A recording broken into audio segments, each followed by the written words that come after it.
நல்ல தகப்பனே, நன்றி செலுத்துகிறோம் சுவாமி. இதோ உம்முடைய பாதத்துல வாஞ்சையோடு வந்திருக்கிறோம் ஆண்டவரே.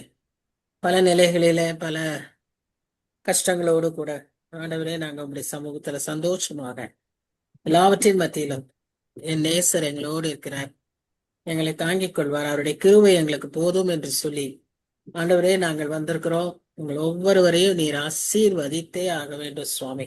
எங்களுக்கு நல்ல சுகத்தை பலத்தை தாங்க, நல்ல உற்சாகத்தை தாங்க. இந்த வேளையில நாங்க ஊக்கமாய் கவனிக்க, நீ சொல்லிக் கொடுக்கிற காரியங்களை கற்றுக்கொள்ள, நன்றியுள்ள இருதயத்தோடு உம்மை துதிக்க எங்களுக்கு உதவி செய்யுங்க சுவாமி.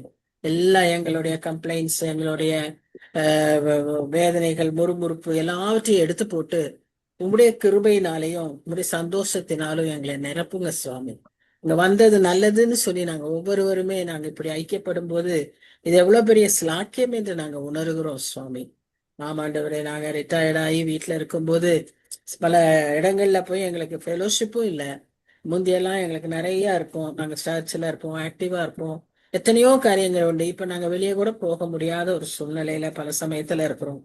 ஆனாலும் தேவரீர் எங்களுக்கு நீர் போதுமானவரா இருந்து உம்முடைய சந்தோஷத்தினால எங்களை நிரப்பி இப்படிப்பட்ட ஒரு நல்ல ஐக்கியத்தை கூட இந்த மாதிரி ஜூம்ல மற்ற ஆன்லைன்ல எல்லாம் எங்களுக்கு கொடுக்கிற பெரிய கிருபைகளுக்காக நன்றி செலுத்துகிறோம். எந்த தடையுமின்றி இந்த வேளையில நாங்கள் உம்முடைய சத்தியத்தை வாசித்து தியானிக்கவும், வர இருக்கிற மக்களையும் நீ சீக்கிரம் அழைத்து வந்து ஆண்டவரே நாங்கள் உற்சாகமாய் காரியங்களை கற்றுக்கொள்ள உதவி செய்ய வேண்டுமாய் ஆண்டவர் இரட்சகருமாகிய இயேசு கிறிஸ்துவின் மூலம் வேண்டிக் கொள்கிறோம் பிதாவே. ஆமென், ஆமென். ஆமென். ஆமென். ஆமென். கர்த்தருடைய பரிசுத்த நாமத்துக்கு ஸ்தோத்திரம். கர்த்தருடைய நாமத்தினாலே உங்களை எல்லாரையும் வாழ்த்துகிறேன். இன்றைய நாளிலும் நாம் அந்த ஏசாயா புத்தகத்தை குறித்து வாசிக்கிறோம். நாம் அறிந்தபடி இந்த ஏசாயா தீர்க்க தரிசன புஸ்தகம் மிகவும் ஆசீர்வாதமான ஒரு புத்தகம் இல்லவா? அது ஒரு பைபிள். ஏசாயாவே ஒரு பைபிள். ஏன்னா ஏசாயாவில் 66 அதிகாரம், பைபிள்ல 66 புத்தகம். அதுலேயும் ரெண்டா பிரிக்கப்பட்டிருக்கு, இதுலயும் ரெண்டா பிரிக்கப்பட்டது. நாம பார்க்கும்போது முதல் 39 அதிகாரங்கள் பூரா நியாய தீர்ப்பின் அதிகாரங்களாக இருக்கும், எச்சரிப்பின் அதிகாரங்களாய் இருக்கும், பாரமான அதிகாரங்களாய், தண்டனைகளை குறித்து பேசுகிற அதிகாரங்களாய் இருக்கும். ஆனா பின்பு இருக்கிற 27 அதிகாரங்களும் புதிய ஏற்பாடு போல மேசியாவை குறித்த அதிகாரங்கள், அவர் கொடுக்கிற ஆறுதலின் வசனங்கள், அவரை பற்றிய அதிகமாய் நாம் இந்த 27 அதிகாரத்துல வாசிக்கிறோம். சரி, இப்போ நாம அதுல இருந்த ரெண்டாவது பகுதியில ஒரு அதே கூட ஒருத்தர் எப்படி பிரிக்கிறாருன்னா 9-9-9ன்னு. நான் அதை அடுத்த அதிகாரத்தை எடுக்கும்போது சொல்றேன். அங்க நான் அதை பிரிச்சு அப்படி எழுதியிருக்கேன். அதுல ரெண்டாவது பகுதியில இப்ப நாம இருக்கிறோம், 52வது வசனம், 52வது அதிகாரம். இது எதை குறித்து சொல்லுதுன்னா, அந்த இஸ்ரேல் ஜனங்கள் பெற்ற விடுதலையை குறித்து சொல்லுது.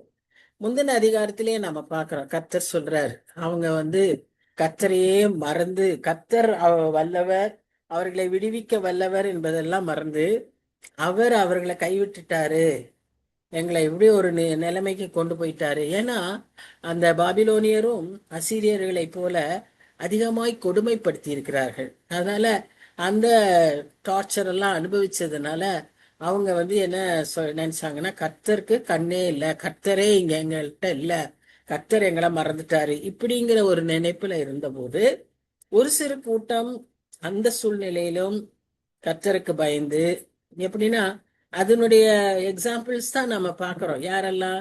தானியேலு, எஸ்ரா, நெகேமியா, செருபாபேல் அங்கே பிறந்தவர், அப்புறம் சகரியா, அப்புறம் அந்த இன்னொருத்தர் யாரு, எஸ்தர், இப்படி நிறைய பேரு, எல்லாரும் ஸ்டால்வார்ட்ஸ். அப்ப எவ்வளவு அந்த ஒரு சூழ்நிலையில, அந்த ஒரு இக்கட்டான நிலைமையில இப்படி ஒரு முத்துக்களாய் அவர்கள் அங்க பிரகாசிச்சிருந்திருக்காங்க. இப்போ அந்த மக்களை அவங்களுக்கு அவர் நம்பிக்கையான வசனங்களை 51ஆம் அதிகாரத்துல சொன்னாரு. இப்போ 52ஆம் அதிகாரத்துல அவர் கொடுக்கிற அந்த விடுதலைக்காக நன்றி சொல்லுகிற அதிகாரமா இந்த அதிகாரம் இருக்கிறது. திரும்பவும் உங்களுக்கு நான் ஞாபகப்படுத்த விரும்புகிறேன், இதையெல்லாம் பேசிய போது, இந்த வார்த்தைகளை தீர்க்கதரிசி சொன்ன போது 700 ஆண்டுகளுக்கு முன்பாக நடக்க போகிற காரியத்தை சொன்னார். அதற்கு பின்பு 700 ஆண்டுகளுக்கு அப்புறம்தான் இதெல்லாம் நிறைய காரியங்கள் நிறைவேறிச்சு. 300 ஆண்டுகளுக்கு அப்புறம்தான் இந்த சிறையிருப்பு அந்த காரியங்கள் எல்லாம் நடந்தது. ஏசாயாவின் காலத்துல ஒரு காரியமும் நடக்கல. ஆனா மேசியாவை குறித்து 700 ஆண்டுகளுக்கு பின்பாக நடக்கிறதை பேசினார். சிறையிருப்பை குறித்து 300 ஆண்டுகளுக்கு பின்பாக நடக்கிறதை பேசினார். ஆனா அப்படிப்பட்ட ஒரு அபிஷேகத்தை ஏசாயாவுக்கு அவர் தந்திருந்தார். அவர் சொன்ன வார்த்தைகள் எல்லாம் அப்படியே நிறைவேறிற்று. இதெல்லாம் பார்க்கும்போது பெரிய ஆச்சரியம். அந்த ஏசாயா இப்படிப்பட்ட மனுஷனா இருந்திருப்பாருன்னு யோசிக்கிறேன். அவ்வளவு ஒரு அருமையான ஒரு மனுஷன்.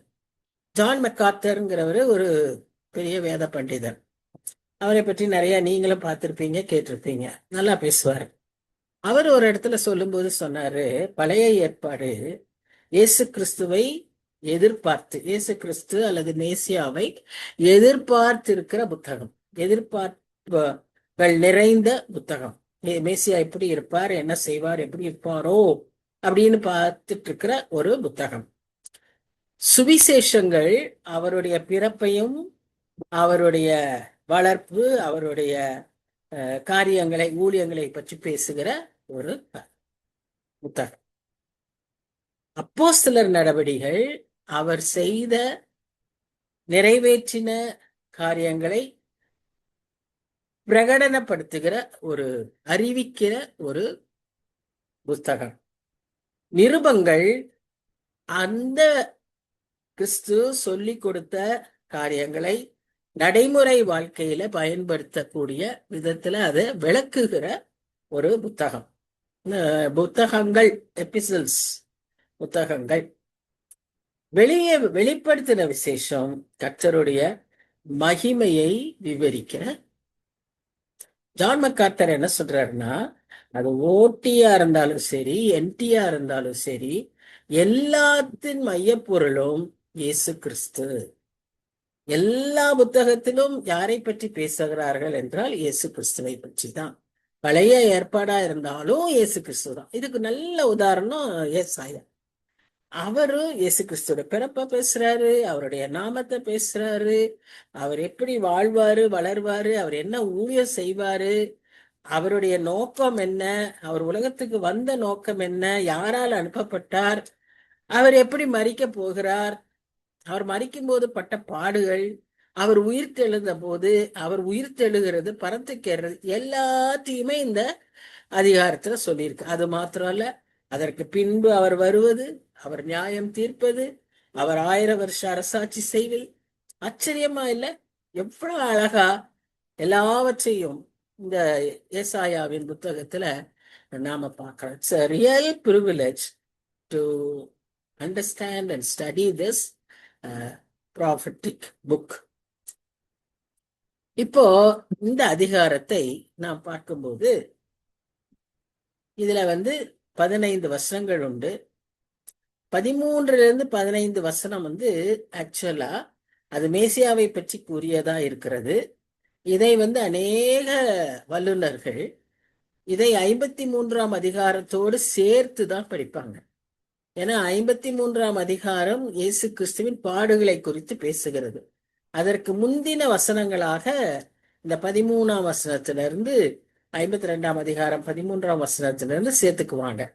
அது ஒரு பக்கம். ஆனா முதல் 12 வசனங்கள் என்ன சொல்லுதுன்னா, 1 - 4 வசனங்கள் இந்த மாதிரி கர்த்தரை மறந்து இருக்கிற அந்த ஜனங்களை மனம் திரும்புவதற்கு ஒரு அழைப்பு. 7 - 8 வசனங்கள் அந்த ஜனங்களுக்கு நற்செய்தி கூறுகிற ஒரு அறிவிப்பு. 9 - 12 கர்த்தர் கொடுக்கிற விடுதலை. இதைதான் அந்த முழு அதிகாரத்துல நாம பார்க்கிறோம். கடைசி 4 வசனங்களும் மேசியாவை குறித்ததான தீர்க்க தரிசனம். சரி, 15 வசனம் தான், சீக்கிரமா பார்த்துருவோம். முதல் வசனம், எழும்பு எழும்பு சியோனே, உன் வல்லமையை தரித்துக்கொள். இவங்க அந்த சிறைப்பிடிப்புல அப்படியே மங்கி போய் அப்படியே சோர்ந்து உட்கார்ந்து இருக்கிற அந்த மக்களை பார்த்து சொல்றார், எழும்பு, நீ இப்படி இருக்காத. நமக்கு கூட இது பொருந்தும். நாம இப்போ ஒரு நமக்குள்ள இப்பதான் நம்ம பேசிட்டு இருந்தோம்ல, அந்த மாதிரி பல காரணங்களினால நாமும் கூட கொஞ்சம் சோர்வடைந்து, சோர்வுங்கிறது எல்லாருக்கும் வரும். இது ஏதோ நமக்கு மாத்திரம் வர்றது இல்ல, எல்லாருக்கும் வர்றதுதான். ஆனா ஜாக்கிரதையா இருக்கும். நாம அப்படியே உட்கார்ந்துடக்கூடாது. கிறிஸ்தவ வாழ்க்கை என்றைக்குமே ஒரு டைனமிக் லைஃப், அது ப்ரோக்ரஸிவ் லைஃப். அதனால நாம சோர்ந்து போய் ஒரு ஸ்டாக்னேஷனுக்குள்ள போயிடவே கூடாது. கர்த்தர் நம்மை அப்படி இருக்க விரும்புகிறதே இல்லை. எழும்பு, எழும்பு, உன் வல்லமையை தரித்துக்கொள். இதுக்கு முந்தின அதிகாரங்களிலும் 2 முறை எலும்பு எலும்புன்னு சொல்றாரு. இங்க இந்த அதிகாரத்துல இந்த 3வது முறையா எலும்பு எலும்புன்னு பாக்குறோம். அப்புறம் அந்த அதிகாரத்துல இன்னும் அடுத்தது என்ன சொல்றாருன்னா, போதும் நீ இப்படி இருந்தது, எழும்பு, நான் உனக்கு இருக்கேன் அப்படின்னு சொல்லிட்டு உன்னை அலங்கார வஸ்திரங்களை உடுத்துக்கொள். இது வரைக்கும் துக்கத்திலையும் சோர்வுலையும் அப்படியே ஏனோ தானோ நாம கூட, இஃப் அவர் mind is not all right, நமக்கு சில ஒரு மாதிரி நமக்கு அப்படியே ஆகும்ல. சில நேரங்கள்ல எதுலேயுமே இன்ட்ரெஸ்ட் வராது. ஒரு நல்ல ட்ரெஸ்ஸை உடுத்திக்கணும் கூட நமக்கு இன்ட்ரெஸ்ட் வராது. அப்படியே ஒரு மாதிரி சோர்ந்து போய் உக்காந்துருப்போம்ல. அப்படியெல்லாம் இல்லாம நல்ல உன் அலங்கார வஸ்திரத்தை உடுத்திக்கொள். ஏன்னு சொன்னா இனி உனக்கு எந்த தொந்தரவும் வராது. இது வரைக்கும் உன்னுடைய நகரத்துல ஒரு விருத்த சேதனம் இல்லாதவன் கூட வந்து உன்னை எச்சரித்து உன்னை பிடிச்சிட்டு போய் உன்னை வந்து கொடுமைப்படுத்தினா, அசுத்தம் இருந்தான், விக்கிரகத்தை வணங்குறவன் வந்தான், அதாவது நகரத்துக்கு பேசுற மாதிரி பேசுறார், அந்த தேசத்துக்கு பேசுவதை போல பேசுகிறார். நமக்கு நல்லா தெரியும், தேசத்துக்கு பேசினாலும் நகரத்துக்கு பேசினாலும் அது மக்களுக்கு பொருந்தும், அவர்களுக்கு பொருந்துவது நமக்கும் பொருந்தும். எப்பவுமே வேதம் அப்படிதான். That is why it is a living word. எல்லாருக்கும் அது பொருந்தும். ஸோ இங்கேயும் நம்ம பார்க்குறோம், அந்த மாதிரி யாரும் உன்னை வந்து டிஸ்டர்ப் பண்ண முடியாது. இது வந்து யாராக மனுஷரா இருக்கலாம், சூழ்நிலைகளா இருக்கலாம், இல்லை நமக்கு ஏற்பட்டிருக்கிற நஷ்டங்களா இருக்கலாம், தோல்விகளா இருக்கலாம், ஏமாற்றங்களா இருக்கலாம், வியாதியா இருக்கலாம், வேதனையா இருக்கலாம். எதுவும் இனி உனக்கு வருவதில்லை. எழும்பு, இப்படியே நீ சோர்ந்து போய் உட்காராத.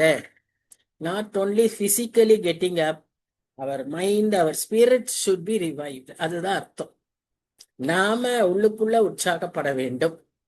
அடுத்ததா பாருங்க, தூசியை உதறி விட்டு எழுந்துரு. தூசியா இருக்கிற இந்த நெகட்டிவ் தாட்ஸ், பாவம், இந்த டிப்ரெஷன், ஆங்ஸைட்டி, ஒரி, இது எல்லாத்தையும் விட்டுட்டு, இதெல்லாம் தான் தூசி, எல்லாம் தட்டி விட்டுறணும்.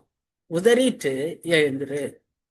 எருசலேமே வீற்றிரு, சிறைப்பட்டு போன சியோன் குமாரத்தியே, உன் கழுத்தில் உள்ள கட்டுகளை அவிழ்த்து விடு. அவங்க கழுத்திலேயே பிடிச்சி இழுத்துட்டு போவாங்க, காலில் பிடிச்சி இழுத்துட்டு போவாங்க, கையை கட்டி இழுத்துட்டு போவாங்க. இன்னும் அசீரியர்கள் மூக்குல கொரடு வச்சு இழுத்துட்டு போவாங்க, நாய் மாடு எல்லாம் இழுத்துட்டு போற மாதிரி பயங்கர மோசமா டார்ச்சர் பண்ணுவாங்க. இது லிட்டரலா அதான் மீனிங்கு. ஆனா நமக்கும் சில கட்டுகள் எல்லாம் உண்டு இல்ல, அதாவது சில விதமான ஸ்ட்ராங் ஹோல்ட்ஸ், பாரம்பரியங்கள், பழக்க வழக்கங்கள், நம்ம மனதின் சிந்தனையே அப்படிதான் போகும். அதை வித்தியாசமா நினைக்கவே நமக்கு தெரியாது. அப்படியான சிந்தனைகள், நமக்குள் எழும்புகிற உணர்வுகள், உணர்ச்சிகள், அது கோபங்கள், அது வந்து பட்டீர்னு பேசுறது, இதெல்லாம் நமக்கான கட்டுகள். இதையெல்லாம் நீ அவிழ்த்து விடு. அவிழ்த்து விட்டாதான் பிரயோஜனப்பட முடியும். அவிழ்க்கப்பட வேண்டும், நாம் அவிழ்க்கப்பட வேண்டும். Call to repent. கழுத ஆண்டவருக்கு வேண்டும், ஆனா அந்த கழுதையை நீ என்ன செய்யணும்? கட்ட அவிழ்க்கணும். அப்பதான் ஆண்டவருக்கு அது பிரயோஜனமா இருக்க முடியும். ஸோ கட்ட அவிழ்க்கப்பட வேண்டியது மிக மிக அவசியம். ஸோ ஃபர்ஸ்ட் டூ அவேக்கனிங்ஸ்ல என்ன சொல்றாருன்னா, put on your strength and remember lord's judgments and promises. அதான் 51ஆம் அதிகாரத்துல சொல்லப்பட்டது. இந்த அதிகாரத்துல எழும்பு, ஏன்னா உன் ஜட்ஜ்மெண்ட் எல்லாம் முடிஞ்சிருச்சு. உன்மேல் நான் காட்டின கோபங்கள் எல்லாம் முடிஞ்சிருச்சு. உன்மேல் ஊற்றின கோபாக்கினையின் பாத்திரம் கடைசி அதிகாரத்துல 51ஆம் அதிகாரத்துல கடைசி வசனங்களை பார்த்தீங்கன்னா, நீ உறிஞ்சு குடித்த வண்டல்கள் எல்லாம் இனி நீ குடிக்க வேண்டியதில்லை. அந்த பாத்திரத்தை எடுத்து யார் உன்னை துன்பப்படுத்தினாரோ அவர்களுக்கு நான் கொடுப்பேன். உன்னிடத்திலிருந்து அந்த தத்தளிப்பின் பாத்திரத்தை நீக்குவேன். அதை நான் அவர்கள் கையில் கொடுப்பேன். அந்த தண்டனை, நீ அனுபவித்த தண்டனையை அவர்களும் அனுபவிப்பாங்க. இப்போ அவர்கள் அனுபவிப்பாங்க, நீ ஃப்ரீ ஆயிருவ. அதுதான் ஆண்டவர் கொடுக்கிற வாக்கு தத்துவம். சரியா? இப்ப நமக்கு ஏன் தண்டனை? அது தண்டனை இல்லை, நாம் மனம் திரும்புவதற்காக. இதை நம்ம பிரயோஜனப்படுத்திக்கலன்னு சொன்னா, கர்த்தர் கொடுக்கிற சிச்சைகள், கர்த்தர் கொடுக்கிற பாடுகள் எல்லாம் கூட நாம அதை பிரயோஜனப்படுத்திக்கலன்னா, நம்ம போல பரிதபிக்க கூடியவர்கள் வேற யாருமே இருக்க மாட்டாங்க. இதை நாம் சரியா உணர்ந்து, கர்த்தர் இதை எனக்காக நன்மைக்காக செய்திருக்கிறார் என்று புரிந்து, அவருக்காக நான் இன்னும் ஒரு ஸ்டெப் எடுத்து வைக்கும்போது அவர் நம்மை இன்னும் அதிகமாய் ஆசீர்வதிக்க வல்லவராய் இருக்கிறார். இப்ப இந்த இடத்துல விலையின்றி விற்கப்பட்டீர்கள். அடிமை கூட ஒரு விலை கொடுத்துதான் வாங்க முடியும் இல்லையா? அடிமை சந்தையில அது யாரா இருந்தாலும் வேலைக்காக நீங்க வாங்குற மாடு போல உழைக்க வைக்க போற ஒரு அடிமைக்கு கூட விலை கொடுத்து தான் வாங்கணும். ஆனா இங்கிருந்து பிடிச்சிட்டு போகும்போது அந்த ராஜா அவ்வளவு ரொம்ப அலட்சியமாயிடுச்சு. ரொம்ப துச்சமா நம்ம எருசலேம்ல இருக்கிற இஸ்ரேல் ஜனங்களை கர்த்தர் அவர்களை அவர் பிடித்து கொள்ளும்படியாய் அனுமதித்தார். அவர் சும்மா வந்து எடுத்துக்கிட்டு போயிட்டார். தடவை நல்ல மக்களை எடுத்துட்டு போனாரு, செலக்டிவா எடுத்துட்டு போனாரு. அடுத்த தடவை ப்ராஃபிட்ஸ், ஆசாரியர்கள் இவங்கள கூட்டிட்டு போனார். 3வது தடவை இருக்கிற மிச்ச மீதி குரூப்ஸையும் விட்டுட்டு போனாரு. விட்டுட்டு போனது எதுக்குமே உபயோகம் இல்லாத யூஸ்லெஸ் பீப்புள், அவங்களதான் இங்க விட்டுட்டு போனாங்க. நமக்கு இது ஒரு நல்ல பாடம். நாம ஒண்ணுமே ஆண்டவருக்கா செய்யாம இருந்தோம்னா எல்லாராலையும் கைவிடப்பட்டு விட்டுட்டு போயிடுவாங்க. நம்ம அதே நிலைமையில அங்கேயேதான் இருக்கோம். சோ நமக்கு ஒரு நாம ஏதோ ஒரு விதத்துல ராஜ்ய பணியில பிரயோஜனம் உள்ளவர்களா இருக்கணும். அப்பதான் நாம எடுத்துக்கொள்ளப்படும். வேலையில் இருக்கிறவனை கர்த்தர் தெரிந்து கொண்டு, சும்மா இருக்கிறவன் கர்த்தருக்கு பிரயோஜனமே இல்லை. அது நம்ம எப்பவுமே ஞாபகத்துல வச்சுக்கணும். வேலைன்னு சொன்னா அவருடைய ராஜ்ய பணி. சரி, அடுத்த பகுதி என்ன சொல்லுது? பணமின்றி மீட்கப்படுவீர்கள். அது நல்ல அர்த்தத்தோட நமக்கு இருக்கு. அன்னைக்கு அவர்களை பத்திரமாய் அவரே திருப்பி கொண்டுட்டு வந்தார். எந்த கரையமும் செலுத்தாம அவங்க அப்படியே பத்திரமா, அது கர்த்தருடைய சித்தம், அதனால அவங்க திரும்பி வந்தாங்க. இப்ப நமக்கு கொடுக்கப்படுகிற மீட்பும் கூட பணமின்றி நாம் பெற்றுக்கொள்ளக்கூடிய, ஏன்னா நம்ம மீட்புக்கு விலையே கொடுக்க முடியாது நம்மால இல்லையா? அந்த பாவத்துக்கான தண்டனையிலிருந்து தப்பிக்கிறதற்கு அந்த டெலிவரன்ஸ், தட் இஸ் வை இந்த ஃபர்ஸ்ட் பிக்சரை பார்க்கிறோம், giving thanks to God for the deliverance.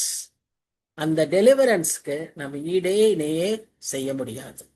அவர் நமக்கு கொடுத்த அந்த மீட்பு, அதற்கான கிரயத்தை அவர் செலுத்தி சிலுவையிலே மரித்தார். நாம் அதை செய்யவே முடியாது. சோ அதுதான் இந்த இடத்துல அவர் சொல்றார், விலையின்றி விற்கப்பட்டீர்கள், பணமின்றி மீட்கப்பட்டீர்கள். அடுத்த 4ஆம் வசனத்துல அவர்கள் எப்படி ஒடுக்கப்பட்டார்கள்ங்கிறத அவர் திரும்ப ஞாபகப்படுத்துறார். இங்கேயும் பாபிலோனியரும் ரொம்ப அவர்களை ஒடுக்கினார்கள். அதனால கர்த்தருடைய நாமத்தை அவர்கள் இங்கேயும் தூஷித்தார்கள், பாபிலோன்ல தூஷித்தார்கள்.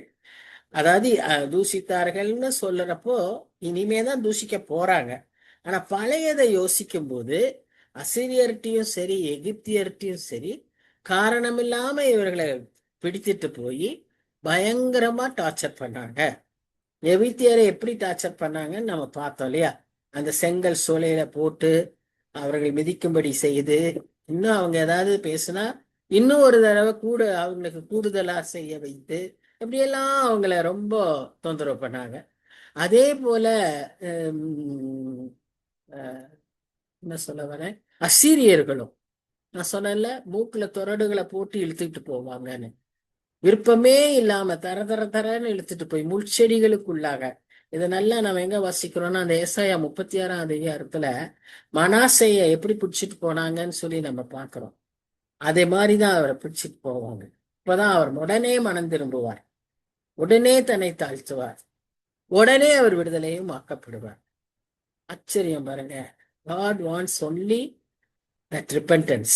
அவர் தன்னை தாழ்த்தினாரு, டிபெண்ட் பண்ணாரு. வசனம் அப்படி அப்படியே அடுத்தடுத்து இருக்கும். உடனே அவர் விடுவிக்கப்பட்டு திரும்ப சிங்காசனத்திலே உட்கார வைக்கப்பட்டார். எதை இழந்தாரோ அதை திரும்ப பெற்றுக்கொண்டார். Only that, the key for that is humility and repentance. ஆனா those two are very very difficult. பிசாசு நம்ம செய்யவே விட மாட்டோம். நமக்குள்ள அப்படியே ஒரு வைராக்கியம், ஒரு வீராப்பு. ஒரு பாட்டு இருக்குல்ல, வீம்பு கொண்டேன் அன்பாக மன்னியேன், உல்லாசம் நாடினேன், திகிலிலும் பயமான சூழ்நிலை, தண்டனையான சூழ்நிலை, ஆனாலும் வீம்பு கொண்டேன் அன்பா. அந்த பாட்டு எனக்கு ரொம்ப அருமையான பாட்டு. இங்கிலீஷ்ல நல்லா இருக்கும், ஆனா தமிழ்ல ரொம்ப அர்த்தமுள்ளதா இருக்கும். காரிருளில் நேச தீபமே. இந்த பாடல்ல பார்த்தீங்கன்னா 3வது ஸ்டான்ஸால அந்த வார்த்தை வரும். எப்பவுமே அதை நான் பாட்டாவும் பாடுவேன், ஜபமாவும் சொல்லுவேன். ஏன்னா நமக்கு அந்த நேச்சர் உண்டு. மாதிரி ஒரு வீம்பு வந்துடும். ரைட்டுன்னு தெரிஞ்சாலும் செய்ய மாட்டோம். நமக்குள்ள அப்படி ஒரு பிடிவாதம் வரும். அதற்காக அதிகமாய் ஜெபிக்கணும். இப்போ இந்த இடத்துல நம்ம என்ன பார்க்கிறோம்னு சொன்னா, இப்பொழுது எனக்கு இங்க என்ன இருக்கிறது? என் ஜனங்கள் விருதாவாய் கொண்டு போகப்பட்டார்கள், அவர்களை ஆளுகிறவர்கள் அவர்களை அலற பண்ணுகிறார்கள், நித்தமும் இடைவிடாமல் என் நாமம் தூஷிக்கப்படுகிறது என்று கர்த்தர் சொல்கிறார். இந்த மாதிரி ஒரு சூழ்நிலையில நான் அவர்களை திரும்ப கூட்டிட்டு வருவேன். அவர்கள் கட்டுகள் எல்லாம் அவிழ்க்கப்படும், அவர்களை நான் ஆசீர்வதிப்பேன் அப்படின்னு சொல்றதுனால இங்க என்ன நடக்கும் பாருங்க. அப்போ என்ன நடக்கும்? என் ஜனங்கள் என் நாமத்தை அறிவார்கள். நாமத்தை அறிகிற, அவருடைய வல்லமையை அறிகிற இந்த ரெவலேஷன், இந்த நாலேஜ், இந்த என்லைட்டன்மெண்ட், இந்த awakening is very very essential, is very precious. அதனாலதான் பவுல் சொல்றாரு, எதெல்லாம் எனக்கு லாபமா இருந்ததோ அது எல்லாம் நான் நஷ்டம்னு எண்ணுகிறேன். அவரை பற்றி அறிகிற அறிவுக்கு முன்பாக எல்லாவற்றையும் நஷ்டம் என்றும் குப்பையும் என்று எண்ணுகிறேன். ஏன் தெரியுமா? அந்த வேல்யூ அவருக்கு தெரிஞ்சிச்சு. அவர் அவ்வளவு ஹை பீக்ல, ஹைலி எஜுகேட்டடா, ஹைலி பவர்ஃபுல், அத்தாரிட்டேட்டிவா, நல்ல வாலிபனாய், அவர் ரோபஸ்ட் மேன், எல்லாரையும் அடிச்சு கொள்றதுல இருந்தவர் வழியே மாத்திட்டார். Total transformation. அதுக்குதான் ஒரு பலவீனத்தை கொடுத்திருந்தார். அதுல நான் அதை எடுக்கவே மாட்டேன், அது இருக்கட்டும் உனக்கு, அப்பதான் நீ இன்னும் இன்னும் என் பக்கத்துல இருப்ப, இன்னும் என்ன உனக்கு என்னை பற்றி நல்லா விளக்குவேன், நீ அப்பதான் என்னை விளங்கிக்குவேன்னு அதை கொடுத்திருந்தார். அது மாத்திரம் இல்ல, அந்த அறிவெல்லாம் சொல்லித்தராத ஒரு வெளிப்பாட்டை கர்த்தர் அவருக்கு அனுதினமும் சொல்லிக் கொடுத்தார்.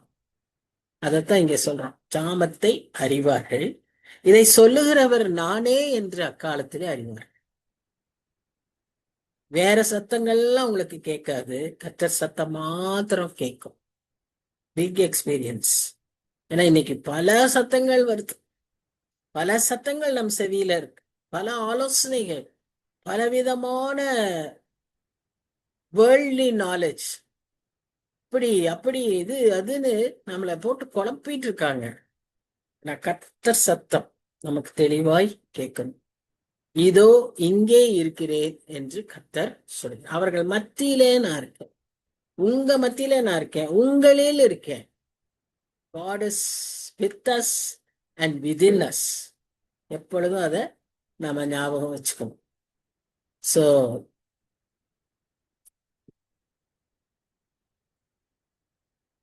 எஸ், அதுல ஒரு பியூட்டி என்னன்னா, கர்த்தர் நம்மோடு இருக்கிறப்போ நம்ம ரொம்ப பரிசுத்தர், அதனால நம்மகிட்ட இருக்கிறாரா? தூஷிக்கப்படுகிற இடத்துல அவர் இருக்கிறேங்கிறார். தூஷித்த மக்களின் மத்தியிலே நான் இருக்கிறேன், பாவம் செய்த உங்கள் மத்தியிலே உங்களில நான் இருக்கேன். எப்படிப்பட்ட ஆண்டவர் அல்ல! அப்போ அவரை நம்மளே வைத்துக் கொள்ளணும்னு சொன்னா அந்த பரிசுத்தத்தின் நாட்டம் நமக்கு இருக்கணும். அதனாலதான் ஒரு பாட்டுல நம்ம வாசிக்கிறோம்ல, என் எல்லை எங்கும் என்னை பரிசுத்தமாக்கும், எல்லை எங்கும் என்னை பரிசுத்தமும். இந்த பரிசுத்தம் நமக்கு எல்லையில எல்லா இடத்திலும் இருக்கும். Not in one place, in every place. So that is what is needed. இப்போ 7ஆம் வசனம். 7ஆம் வசனத்துல சமாதானத்தை கூறி நற்காரியங்களை சுவிசேஷமாய் அறிவித்து ரட்சிப்பை பிரசித்தப்படுத்தி உன் தேவன் ராஜரீகம் பண்ணுகிறார் என்று சியோனுக்கு சொல்லுகிறார் சுவிசேஷகனுடைய பாதங்கள் மலைகளின் மேல் எவ்வளவு அழகாயிருக்கின்றது. அருமையான ஒரு வசனம். அடுத்த வசனமும், உன் ஜாமக்காரருடைய சத்தம் கேட்கப்படும், அவர்கள் சத்தமிட்டு ஏகமாய் கம்பீரிப்பார்கள், ஏனென்றால் கர்த்தர் சியோனை திரும்ப வர பண்ணும்போது அதை கண்ணார காண்பார்கள். இந்த 2 வசனமும் என்னன்னா ஒரு சந்தோஷமான உற்சாகமான செய்தியை சொல்றது. முதல் வசனம் 7ஆம் வசனம், ஒரு சுவிசேஷகன், இவாஞ்சலிஸ்ட், மிஷனரி செய்கிற ஊழியம் எப்படிப்பட்டதா இருக்கிறது, எதை அவர் அறிவிக்க வேண்டும் என்பதை இந்த வசனத்துல நம்ம பார்க்கணும். முதலாவது சமாதானம். இந்த சமாதானம் மிக மிக அவசியம். ஏன்னா நாம போகிற இடங்கள்ல, குடும்பங்கள்ல, அங்க இருக்கிற வீடுகள்ல சமாதானம் இல்லாத சூழ்நிலைகள் இருப்பதை நாம் பார்க்கிறோம். அவங்கள்ட்ட நம்ம சும்மா பேசி நல்காரியங்களை விசாரிச்சாலே அவங்களுக்குள்ள அந்த சமாதானம் வரும். கடைசியா வரும்போது, இயேசு உங்களை நேசிக்கிறார், நான் இயேசுவின் நாமத்தினால உங்களை வாழ்த்துறேன், நான் ஜெபம் பண்ணட்டுமா, விட்டா ஜெபம் பண்ணலாம், இல்லைன்னா விட்டுறலாம். பட் அதை நாம செய்யும் போது அந்த சமாதானத்தை சுமந்து செல்லுகிறவர்களாய் நாம் இருக்கிறோம். அப்படி செல்லுகிறவர்களுடைய பாதங்கள் எவ்வளவு அழகாய் இருக்கு. 2வது நற்காரியங்களை, good news. Good news is all about Jesus. The life he is giving, the life he assures, he promises, all tenses, 3 past, present, future எல்லாத்துக்கும் உள்ள குட் நியூஸ். ஆனா டைரக்டா நம்ம சொல்ல முடியாது. அதையும் நமக்கு சொல்றதுக்கு ஆண்டவர் ஞானம் தருவார். அந்த ஞானத்தோடு நம்ம அவர்களுக்கு அதை சொல்லும் போது அதை அறிவிக்கிறவர்களுடைய பாதங்கள் எவ்வளவு அழகா இருக்கிறது. 3வது ரட்சிப்பை பிரசித்தப்படுத்தி. இதெல்லாம் அடுத்த ஸ்டெப், செகண்ட் ஸ்டெப். 3rd ஸ்டெப்ல ரட்சிப்பை பற்றி நாம அவங்களுக்கு சொல்லணும். உங்களுக்காக, நமக்காக, நம்முடைய பாவங்களுக்காக ஆண்டவர் சிலுவையில மரித்து நமக்கு இந்த மீட்பை கட்டளையிட்டிருக்கிறார் அப்படிங்கிற செய்தியை நம்ம சொல்லும் போது அது அவர்களுக்கு ஒரு சுவிசேஷம். 4வதாக, உன் தேவன் ராஜரீகம் பண்ணுகிறார். அவர்தான் ராஜா, அவர்தான் ஆளுகை செய்கிறவர், அவரே சர்வ வல்லவர் அப்படின்னு அடுத்த ஸ்டேஜ். மற்ற யாராலையும் செய்ய முடியும். எடுத்தோடனே போய் நீ வணங்குற தெய்வம் தப்பு, இங்க ஒரு புது தெய்வம் இருக்குன்னு நம்ம சொல்ல போனா அவங்களுக்கு அது பிடிக்காது, அவங்களால ஏற்றுக்கொள்ளவே முடியாது. முதல்ல அவங்க பிரச்சனை என்ன, அவங்களுக்கு இருக்கிற கஷ்டம் என்ன, அவங்களுக்கு எந்த காரியம் சமாதானம் இல்லாம பண்ணுது, அவங்கள பிரச்சனை ஒரி பண்ண வைக்குது, அத முதல்ல நாம திக்கணும், அது நம்ம செய்யணும். இப்போ நாங்க ஒரு கிராமத்துக்கு போயிருந்தோம். நாங்க இதே மாதிரிதான் மலையில தான், சத்தியமங்கலத்துல ஒரு மலையில ஊழியர் செய்ய போயிருந்தோம். அவங்கள்ட்ட போய் எங்களுக்கு சொல்லி அனுப்புனது, சோஷியல் சர்வீஸ் மாத்திரம் செஞ்சுட்டு வாங்க, போய் காஸ்பல்லாம் சொல்லாதீங்கன்னு. நாங்க போய் சும்மா சந்தோஷமா இருங்க அந்த பாட்டை பாடணும். கூடயே அவங்களும் கொஞ்சம் பேர் பாடினாங்க. ரொம்ப காலத்துக்கு முன்னால அங்க கிறிஸ்டியன் சிஸ்டர்ஸ் இருந்தாங்களாம். அவங்க அவங்களுக்கு சொல்லி கொடுத்துருந்துருக்காங்க. அந்த பாட்டை அவங்களும் பாடினாங்க. சரி, ரொம்ப சந்தோஷமாயிடுச்சு. அப்புறம் சரி, நாங்க உங்களுக்காக ஜெபம் பண்ண, நாங்க கொண்டு போய் அரிசி இதெல்லாம் பருப்பெல்லாம் கொடுத்தோம். அவங்க ராகி சாப்பிட்றவங்க, அங்க விளைவிச்சு அவங்களே சாப்பிட்றவங்க. கீரையும் ராகியும், ஏதோ செடியில கீரைன்னு சாப்பிடுவாங்க.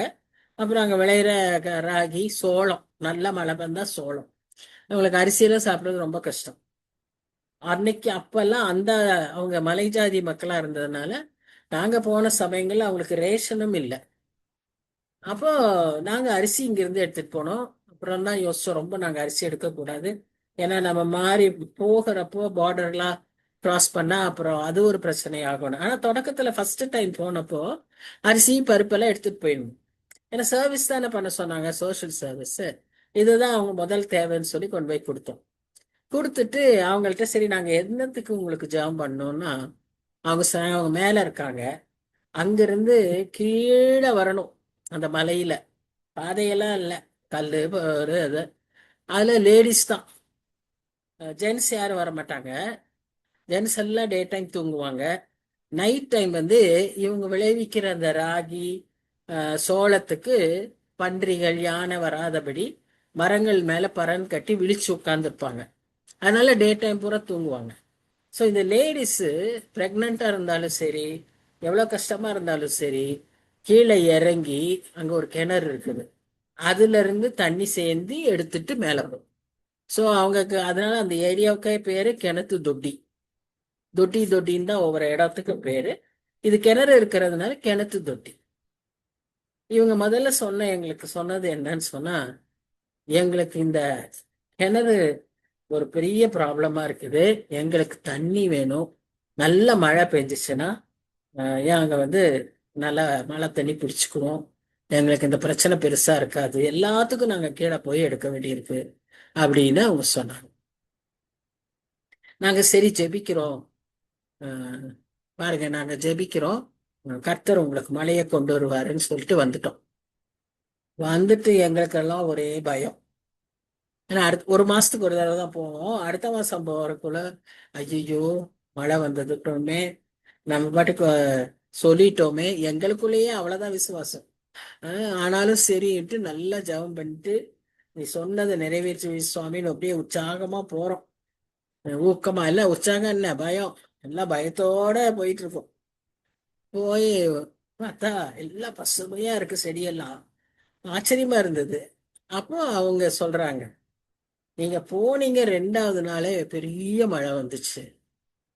சோ ஒரு ஃபர்ஸ்ட் அவங்களுக்கு ஒரு விசுவாசம் வந்துச்சு. நாங்க வந்து வேற ஒன்றும் சொல்லலை, இவ்வளவுதான் சொன்னோம்.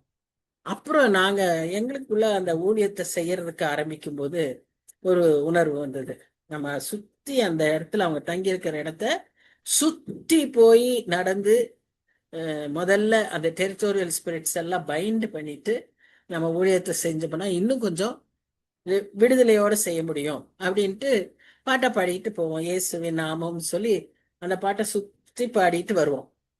இவ்வளவுதான் நாங்க செஞ்சோம். ஒரு 2-3 மாசத்திலேயே, மாசத்துக்கு ஒரு தடவை தான் போவோம், 2-3 மாசத்திலேயே நாங்க ஒன்றும் செய்யல. நாங்க பாட்டுக்கு பாட்டு பாடிட்டு வரும்போது கொஞ்சம் தள்ளி மலைக்கடியில இருக்கிற ஒரு குடும்பம், அவங்க வந்து அங்க இந்த மந்திரம் எல்லாம் செய்யறவங்க, அவங்க வந்து எங்கள்கிட்ட, நாங்க கேட்கல, அவங்களே வந்து சொல்ற அது விஷயம், நீங்க இங்க வந்துட்டு போன நாள்ல இருந்து எங்களுடைய பயமெல்லாம் போயிருச்சு. இந்த இங்க இருக்கிற குடும்ப மக்கள் எல்லாம் சந்தோஷமா இருக்காங்க, பயம் இல்லாம இருக்காங்க. முந்தி இந்த காத்து கருப்புன்னு பயப்படுவாங்க, நாங்க அதுக்கு மந்திரமெல்லாம் செய்வோம், இப்ப அதுக்கு வேலையே இல்லாம போயிடுச்சு. நீங்க வந்ததுல இருந்து அவங்களுக்கு எல்லாத்துல இருந்து ஒரு பெரிய விடுதலை. எவ்வளவு ஆச்சரியம் பாருங்களேன். நாம கொஞ்சம் விசுவாசத்தோட தான் செய்யறோம். இந்த ஊழியத்துல முதல்ல நமக்கே ஆண்டவர் நிறைய கத்து தருவார். அப்புறம் நாம இப்படி அற்பமான மக்கள் தான், ஆனா நாம செய்யற அந்த காரியத்துல கர்த்தர் இப்படி பெரிய காரியங்களை செய்வார். அவ்வளோ ஒரு உற்சாகமான, இப்ப நான் இந்த இதை தொடக்கறதுக்கு முன்னால சொல்லிட்டு இருந்தேன், நமக்கு இப்ப எதுவுமே செய்ய முடியலையேன்னு. இதெல்லாம் நாங்க மிஸ் பண்றோம் உண்மையாவே. ஒரு காலத்துல இவ்வளவு உற்சாகமாய் ஒவ்வொரு மாதமும் நாங்க சென்று, நாங்க செல்றவங்களுக்குள்ள ஒரு ஐக்கியம், நாங்க செல்லும் போது எத்தனையோ காரியங்களை கற்றுக்கொண்டோம். அவரை ஊழியம்னா என்னன்னு கற்றுக்கொண்டோம். ஊழியத்துல கர்த்தர் செய்த காரியங்களை எல்லாம் கண்ணார கண்டோம். அதெல்லாம் இப்ப மிஸ் பண்றோம். ஏன்னா எல்லாம் கர்த்தருக்கு தெரியும்ல. கர்த்தர் எல்லாவற்றுக்கும் ஒரு காலம் நேரம் வச்சிருக்க. அது போல அது அப்பொழுது நடந்தது. இந்த அனுபவங்கள் எல்லாம் இப்பவும் நடக்கு. இன்றும் நம்முடைய பணித்தலங்களில இந்த காரியங்கள் எல்லாம் நடக்கிறத நாம பார்க்கிறோம். இந்த மாதத்துல நீங்க எல்லாரும் கூட வாசிச்சிருப்பீங்க. அலெக்ஸுங்கிற ஒரு ஒய்ஃபோட குழந்தையோட பைக்ல வரும்போது ஒரு மலையில இறங்கி இன்னொரு மலையில ஏறணும். அங்க இருந்து வேகமா மலையில இருந்து இறங்குறாரு. 50 அடியில ஒரு பெரிய புலி நின்றுச்சான். ஐயோ என்ன செய்ய போறோம்னு பார்க்கும்போது அந்த புலி இவங்கள பார்த்து ஓடியே போயிடுச்சான். எவ்வளவு அற்புதமா கர்த்தர் காக்குறாருல்ல. அதுக்கு அப்ப அந்த புலிக்கு இவங்கள பார்த்து என்னமோ ஒரு உருவத்தை காண்பிச்சிருப்பாரு. அது பார்க்கிற பார்வையில இது ஒரு இரையா தெரிஞ்சிருக்காது, இது ஒரு பயங்கரமானதா தெரிஞ்சிருக்கும் இவங்கள. அதனால அது பயந்துட்டு ஓடிடுச்சான். அப்படி கர்த்தர் ஆச்சரியமாய் காரியங்களை செய்கிறார். அது போல அப்படி சுவிசேஷத்தை சொல்லுகிற சுவிசேஷகருடைய பாதங்கள் மலைகளின் மேல் எவ்வளவு அழகாயிருக்கின்றன. இந்த பாதங்களை பற்றி நம்ம பார்க்கும்போது முதல்ல தேவன் ராஜரீகம் பண்ணுகிறார்.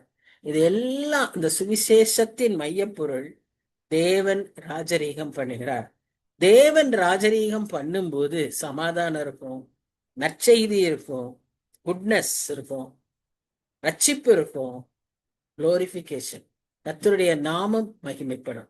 நம்முடைய நாட்டிலும் குறிப்பா இப்ப தமிழ்நாட்டிலும் இந்த காரியங்கள் நிறைவேறணும்னு சொல்லி நாம செல்போம். யாரா இருந்தா என்ன, நமக்கு அந்த சீட்ல உட்கார ஆட்களை பற்றி நமக்கு கவலையே இல்லை. அது யாரா இருந்தாலும் கர்த்தர் கழுதையையும் பயன்படுத்துவார், காக்காவையும் பயன்படுத்துவார்.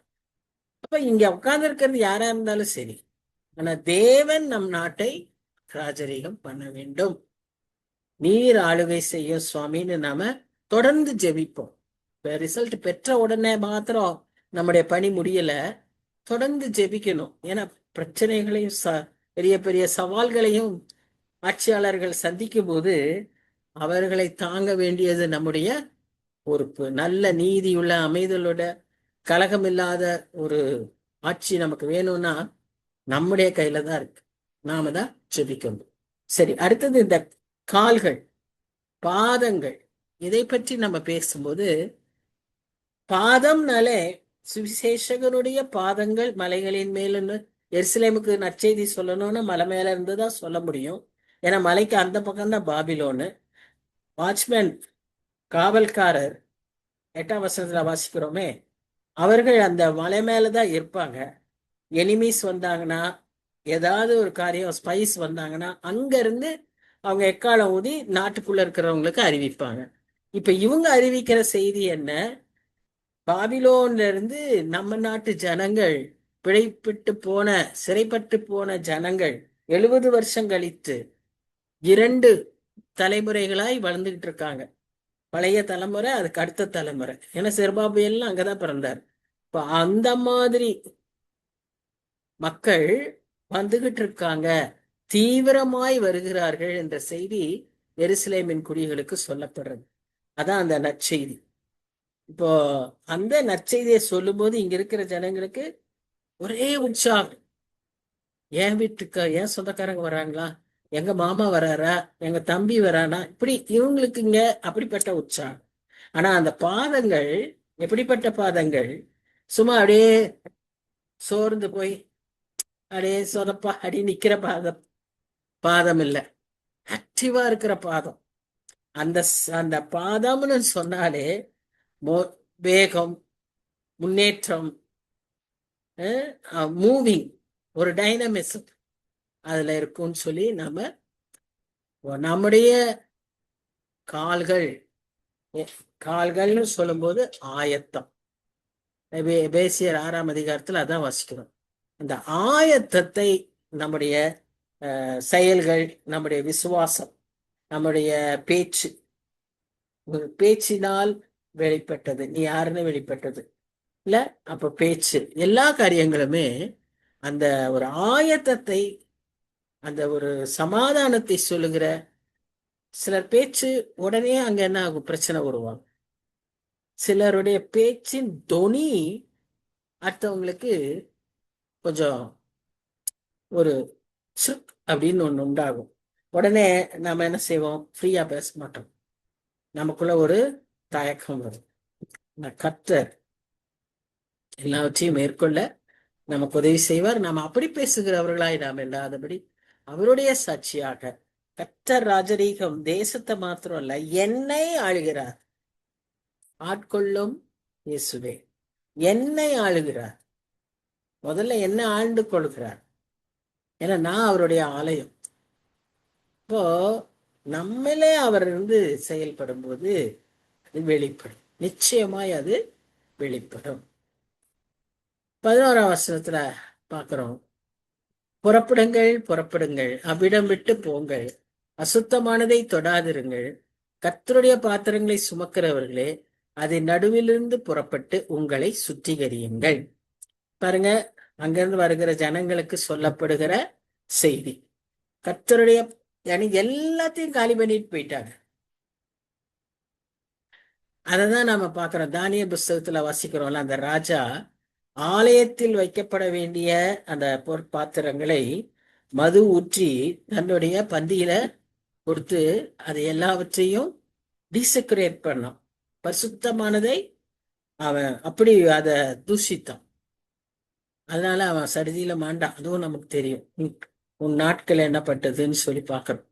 அதுபோல அந்த பாத்திரங்களை பரிசுத்தமானதை தூக்கிக்கிட்டு வர்றவங்கள நீங்க உங்களை சுத்திகரிச்சுக்கோங்க, நீங்க முதல்ல சுத்திகரிக்கப்படுங்க, அதை தூக்குறதுக்கு பாத்திரவான்களாய் தூக்கிட்டு வாங்க அப்படின்னு சொல்லி அங்கிருந்து அந்த அசுத்தமானதுல இருந்து புறப்பட்டு வாங்க, அதை எதையும் தொடாதீங்க அப்படின்னு சொல்லிட்டு இவர் சொல்றாரு. நீங்க இப்படி போகிறதுனால இப்படி ரொம்ப வேக வேகமா ஓடணும், போகணும், இலைப்படிஞ்சு போகணும் அப்படியெல்லாம் இல்லை.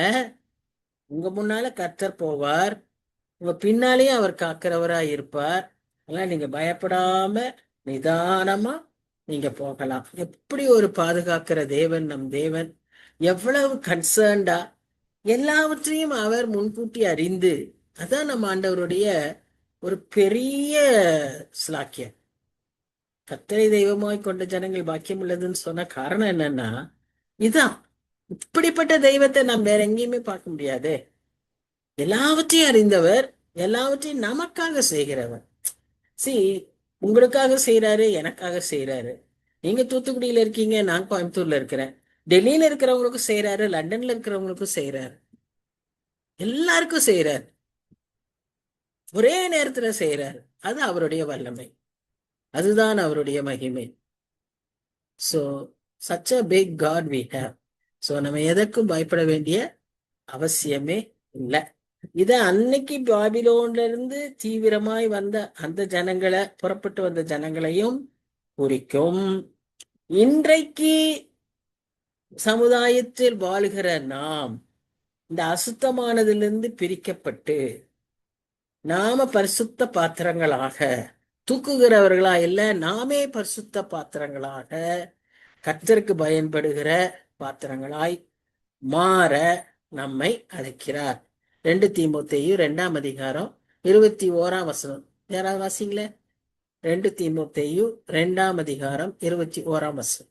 ஆகையால் ஒருவன் இவைகளை விட்டு தன்னை சுத்திகரித்துக் கொண்டால் அவன் பரிசுத்தமாக்கப்பட்டதும் எஜமானுக்கு உபயோகமானதும் எந்த நற்கிரியைக்கும் ஆயத்தமாக்கப்பட்டதுமான கனத்துக்குரிய பாத்திரமாயிருப்பான்.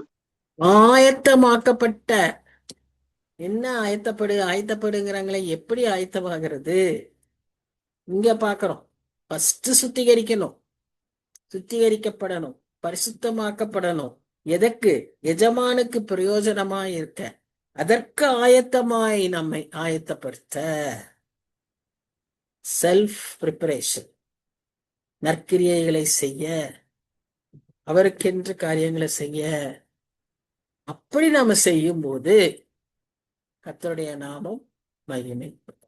அதுக்காக நம்ம ஒரு பாடுபட வேண்டியதில்லை. தீவிரமா வேகமா ஓடி போய் இழப்படைகிறது எல்லாம் வேண்டாம். அவர்கிட்ட போய் அப்படியே சரண்டர் ஆயிட்டா போதும். He will do everything for us. அது இன்னும் எவ்வளவு பெரிய விஷயம் பாருங்க. நம்ம போய் அவர் பாதத்துல உட்கார்ந்தா போதும், அவர் எல்லாவற்றையும் நமக்காக செய்து விடுவார். இப்போ 13-15 வரைக்கும் மேசியாவை பற்றி பேசுகிற ஒரு காரியம். இந்த மேசியான்னு சொல்லும்போது இந்த வேதத்துல பல விதத்துல மேசியாவை பற்றி ஒரு பெயர் கொடுக்கப்பட்டிருக்கு. மேசியானே கொடுக்கப்பட்டிருக்கு. அவரை பிதாவின் தாசன், என் தாசன் அப்படிங்கிற பெயரும் அவருக்கு கொடுக்கப்பட்டிருக்கு. இந்த தாசன்னா இங்கிலீஷ்ல அது சர்வெண்ட்னு அர்த்தம். சர்வெண்ட்னா ஸ்லேவ்னு அர்த்தம், அடிமை. நம்ம கான்டெக்ட் எல்லாம் தயவு செய்து நம்ம யோசிக்க கூடாது. சர்வெண்ட், ஸ்லேவ் இதெல்லாம் நம்ம கான்டெக்ட்ல யோசிக்க கூடாது. இது பிதாவினுடைய சித்தத்தை செய்கிறவர்களுக்கு அந்த பெயர். சோ இந்த தாசன் இவரை பற்றி பாடலாக பல அதிகாரங்கள் ஏசாயா எழுதியிருக்கிறார். இந்த பொயட்டிக் ஃபார்ம்ல ஏற்கனவே நம்ம பார்த்திருக்கிறோம். 42ஆம் அதிகாரம், 49ஆம் அதிகாரம், 50ஆம் அதிகாரம், 53ஆம் அதிகாரம் எல்லாமே மேசியாவை பற்றிய பாடல்கள், சாங்ஸ் ஆஃப் மெசாயா. இப்போ அதனுடைய முன்பகுதி தான் இது, இந்த 13ல இருந்து 15. முதல்ல அவரை பற்றி என்ன பார்க்கிறோம்னா, இதோ என் தாசன். இதோ அப்படின்னு தமிழ்ல, இங்கிலீஷ்ல பிஹோல்ட். கொஞ்சம் டிஃபரன்ஸ் இருக்குல்ல. இதோனா என்னமோ இப்போ அப்படிங்கிற மாதிரி இருக்கு, அதுல பிஹோல்ட் அப்படின்னா ஒரு அறிவிப்பாட்டம் இருக்கு. Behold, I bring you good tidings அப்படின்னு அவர் பிறக்கும் போது நமக்கு வந்துச்சு. இப்போ நமக்கு பிஹோல்ட் அப்படின்றாங்க. என்னது? என் தாசன் ஞானமாய் நடப்பார், அவர் உயர்த்தப்பட்டு மேன்மையும் மகா உன்னதமா இப்ப future. This is totally a futuristic prophecy, proclamation. அப்போ அடுத்த வசனம் என்ன சொல்லுது? மனுஷனை பார்க்கிலும் அவருடைய முகப்பார்வையும் மனுபுத்திரை பார்க்கிலும் அவருடைய ரூபமும் இவ்வளவு அந்த கேடு அடைந்தபடியினாலே அவரை கண்ட அநேகர் பிரமிப்படைந்தார்கள். உன்னத பாட்டை நம்ம வாசிச்சு பார்த்தோம்னா அவரை பற்றிய டிஸ்கிரிப்ஷன்ஸ நமக்கு இன்னைக்கு இருக்கிற கான்டெக்ட்ல இருக்கிற மாதிரி இருக்கும். அந்த டிஸ்கிரிப்ஷன்ஸ் நம்மளால புரிஞ்சுக்கிற மாதிரி, அப்படி அழகா இருந்தது, அப்படி இருந்தது, இப்படி இருந்தது, இதுக்கு ஒப்பா இருந்தது, இந்த வாசனை இருந்தது, இப்படி எல்லாம் அதுல டிஸ்கிரிப்ஷன். ஆனா இங்க பாத்தீங்கன்னா ஃபியூச்சர்ல எப்படி அவர் இருப்பாரு அப்படின்னு பாத்தீங்கன்னா, ஒருவேளை உன்னத பாட்டுல சொன்னது மாதிரி அந்த 33 வருஷங்களும் இருந்திருக்கலாம். ஆனா சிலுவையில அவர் பட்ட பாட்டுனாலே அவர் முகம் எப்படி ஆயிடுச்சுன்னு சொன்னா, மனுஷர் பார்க்க முடியாத அளவுக்கு ஒரு முகம். அது உண்மையா அப்படின்னு பார்த்தா அது அப்படியே நிறைவேறிட்டு. அது எங்க நாம பார்க்கிறோம்? அவர் உயிர்த்தெழுந்த பிறகு அவருடைய முகமும் சரி, அந்த by thy stripes we are ஹீல்டுன்னு சொல்றோமே, அந்த எல்லா ஸ்ட்ரைப்ஸும் அவருக்கு இருந்ததாம். அவரோட முகம் அப்படி இருந்துச்சான். பரத்துக்கு ஏறும் வரைக்கும் இந்த ரிசரக்டட் பாடி அவர் இன்னும் அந்த மகிமையின் சரீரத்தை மேனியை பெற்றுக்கொள்வதற்கு முன்பாக சீஷர்களுக்கு தன்னை காண்பிக்கும். ஏன்னா மகிமையின் மேனியில இவர்கள் பார்த்திருந்தாங்கன்னா அடையாளத்தை கண்டுபிடிச்சிருக்க முடியாது. ஆனா இப்படிப்பட்ட தன்னுடைய அந்த முகத்தோடு அந்த உடலோடு தான் அவருக்கு தரிசனமானாராம். மோர் தென் 500 people saw the resurrected Lord. யோவான், பேதுரு எல்லாரும் பார்த்திருக்காங்க. ஆனா அவங்களுடைய அந்த அந்த முகம் அவர்களாலேயே கண்டுபிடிக்க முடியலையாம். அந்த கேடு அடைந்திருந்தான், பார்க்க சகிக்கலையாம். அப்படி இருந்தது. இதை நாம வேதத்துல வாசிக்கிறோம். இப்போ நாம ஒரு கமெண்டேட்டர் எழுதிக்காரு, நமக்கு இப்ப கொடுக்குற பிக்சர் எல்லாம் ஒரு மாதிரி இயேசு கிறிஸ்துவ காமிச்சுக்கிட்டு இருக்காங்க. வெரி லவ்விங், கைண்டு, அழகா இப்படி எல்லாம் காமிக்கிறாங்க.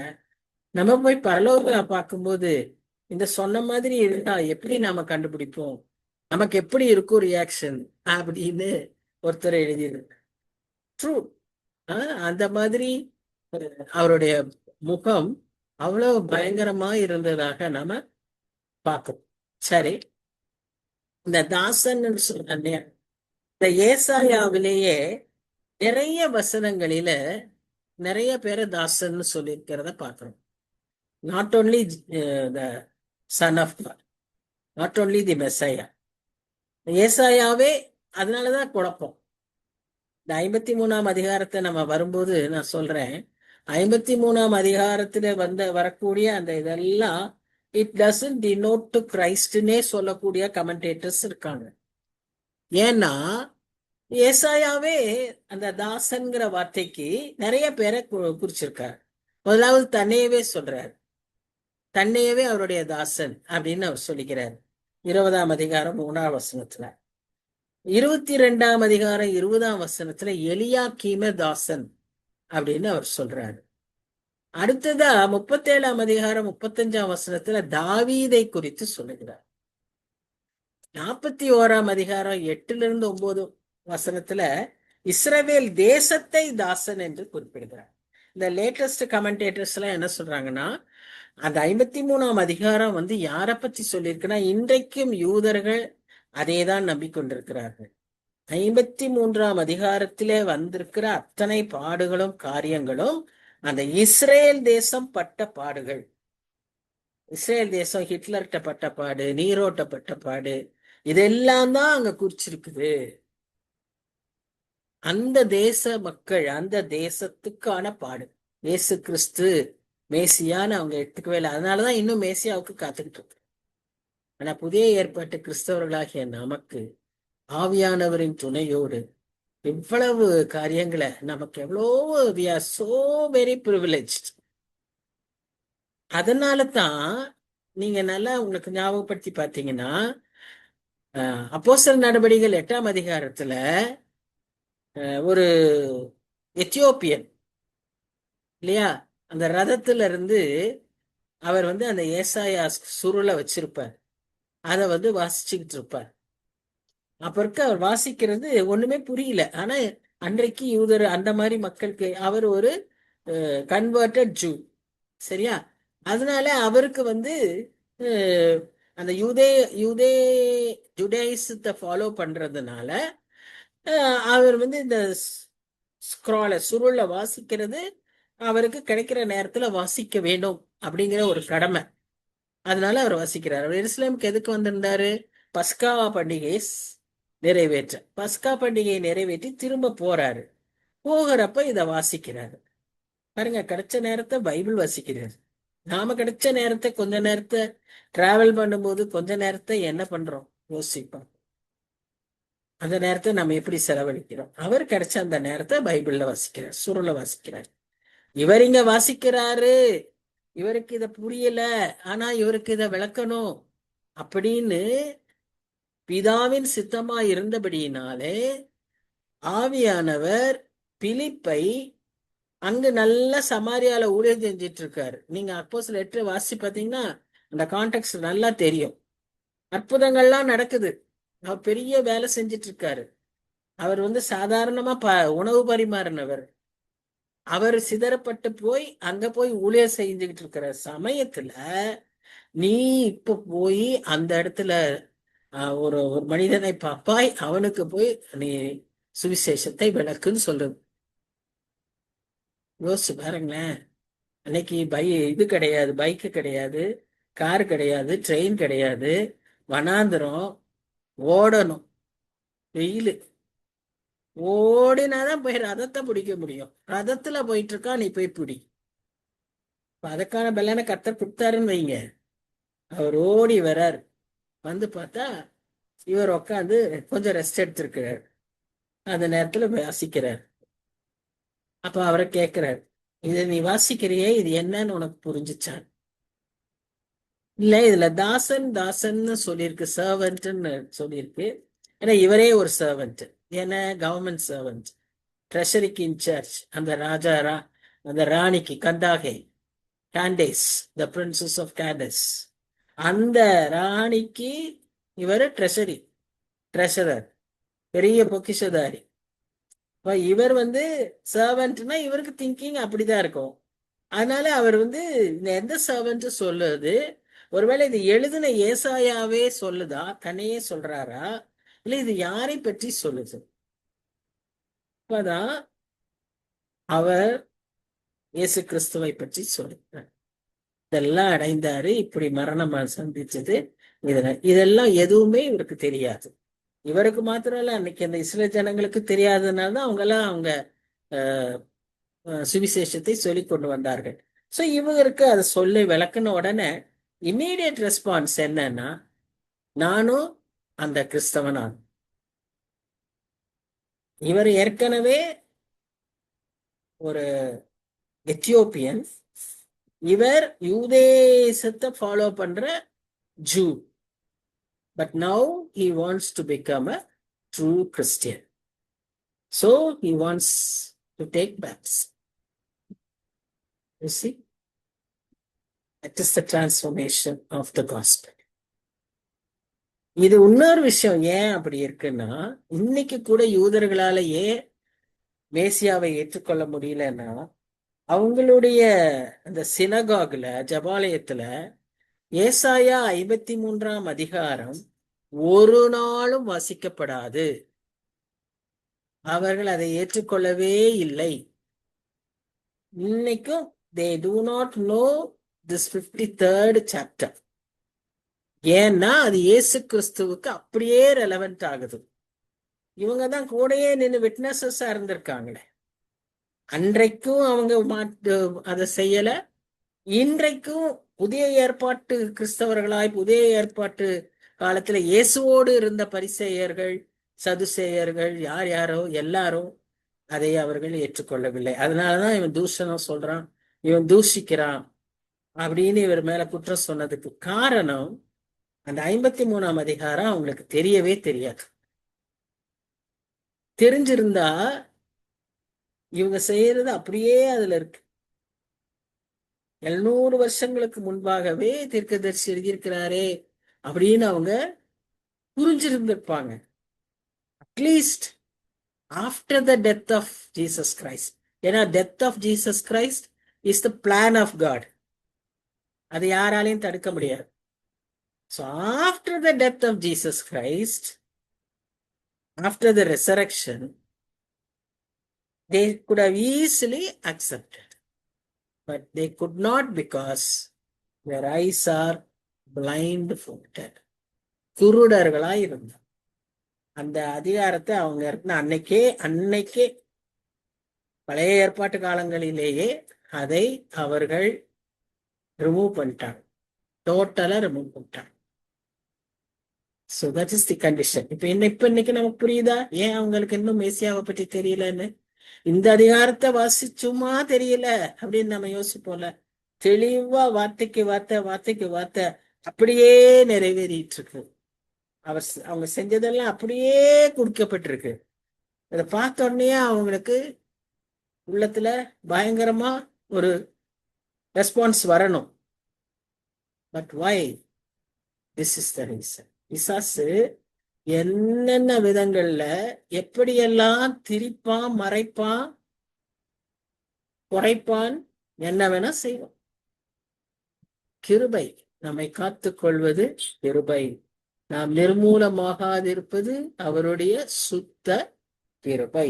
சரி, நம்ம இந்த வசனத்தோடு நம்ம இப்ப இதை நிறைவு செய்வோம். நாம் அடுத்த வாரத்துல இதை தொடரும்.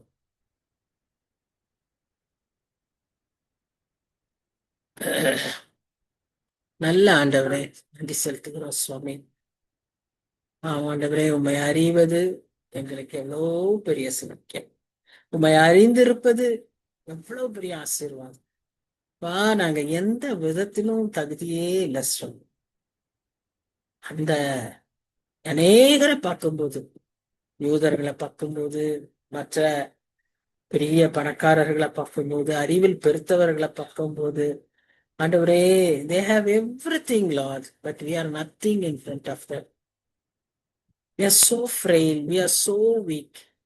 ஆனா நெறிந்த நாளலை நீர் முறிக்காமலும், மங்கி ஏறுகிற திரியை நீர் அணைக்காமலும், நீர் ஆண்டவரே தூண்டி விடுகிற, அதை தாங்கிக் கொள்ளுகிற, அதை அந்த பர்பஸை நிறைவேற்ற செய்கிற தேவனாய் நீர் இருக்கிறபடினால்தான் நாங்க எல்லாம் பொழைச்சிருக்கோம் சுவாமி. நன்றியோடு நாங்க நம்மை துதிக்கிறோம், ஸ்தோத்திரிக்கிறோம். we are nothing Lord. நாங்க ஒன்றும் இல்லை சுவாமி. எந்த கிரெடிட்டும் எங்களுக்கு இல்லை சுவாமி. ஆனாலும் நீர் எங்களை தெரிந்து கொண்டதுனால, நீர் எங்களை நம்பினதுனால, நீர் எங்களை விசேஷமா நினைத்ததுனால ஆண்டவரே நாங்க பிழைக்கிறோம், அசைக்கிறோம், நடமாடுகிறோம்.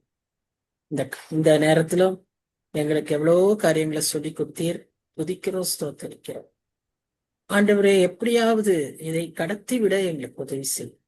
மற்றவர்களுக்கு இதை எப்படியாவது சொல்ல எங்களுக்கு வாய்ப்புகளை, சந்தர்ப்பங்களை உருவாக்கி தாரோ சொன்ன. தகப்பனே, நாங்க நன்றியோடு உம்மை துதிக்கிறோம். செய்து கொண்டு வருகிறீர், செய்கிறீர். அதற்காய் நன்றி செலுத்துகிறோம். தொடர்ந்து எங்களோடு நீர் கூட இருந்து எங்களை நீர் வழி நடத்த வேண்டுமாய் ஜெபிக்கிறோம் சுவாமி. எங்க பிரச்சனைக, எங்க கவலைக, எங்களுடைய கஷ்டங்க, இதெல்லாம் நாங்க தூக்கி வச்சிடறோம் சுவாமி. அதையெல்லாம் நீங்க எடுத்துக்கோங்க. நீங்க ஏற்கனவே எடுத்துட்டீங்க, சிலுவையில சுமந்துட்டீங்க. இனி எங்களுக்கு அதெல்லாம் ஒண்ணும் இல்லை சுவாமி. அது எல்லாத்தையும் நீங்க தான் சுமந்துக்கணும். உம்முடைய காரியமாய் நாங்க காரியத்தை செய்யறதுக்கு எங்களை பலன் தாங்க. எங்களை ஆசீர்வதிங்க, எங்களை வழி நடத்துங்க. நேசிக்கிற இயேசு கிறிஸ்து மூலமாய் வேண்டிக் கொள்கிறோம் பிதாவே. ஆமென். Amen. Amen. Thank you, sister. Good night. Good night to all. Good night. இப்பதான் திடீர்னு ஞாபகம் வந்துச்சு, ஜான்சி சிஸ்டர் நெக்ஸ்ட் மந்த் மக கிட்ட போறாங்கன்னு சொன்னாங்க. ஜெபிக்கணும்னு நினைச்சேன். அடுத்த வாரம் பார்ப்போமோ? நெக்ஸ்ட் வீக் புதன்கிழமை இருப்பேன். Okay okay. நீங்க அங்க போனாலும் ஜாயின் பண்ணுவீங்க தானே? ஆமா sister. Thank you. Okay. Thank you. God bless you. Good night. Good night. Good night.